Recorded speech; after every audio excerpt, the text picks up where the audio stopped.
হাজার বছর ধরে আমি পথ হাঁটিতেছি পৃথিবীর পথে।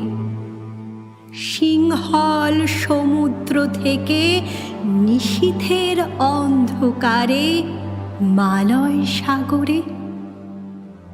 অনেক ঘুরেছি আমি বিম্বিসার অশোকের ধূসর জগতে, সেখানে ছিলাম আমি। আরো দূর অন্ধকারে বিদর্ভ নগরে আমি ক্লান্ত প্রাণ এক। চারিদিকে জীবনের সমুদ্র সফেন। আমার এ দুদণ্ড শান্তি দিয়েছিল নাটোরের বনলতা সেন।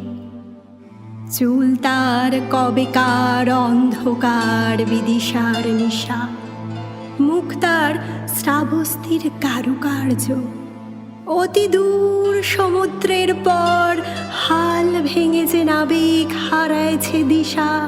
সবুজ ঘাসের দেশ যখন সে চোখে দেখে দারুচিনি দ্বীপের ভিতর, তেমনি দেখেছি তারে অন্ধকারে। বলেছে সে, এতদিন কোথায় ছিলেন? পাখির নীড়ের মতো চোখ তুলে নাটোরের বনলতা সেন। সমস্ত দিনের শেষে শিশিরের শব্দের মতো সন্ধ্যা আসে। ডানার রৌদ্রের গন্ধ মুছে ফেলে চিল। পৃথিবীর সব রং নিভে গেলে পাণ্ডুলিপি করে আয়োজন। তখন গল্পের তরে জোনাকির রঙে ঝিলমিল।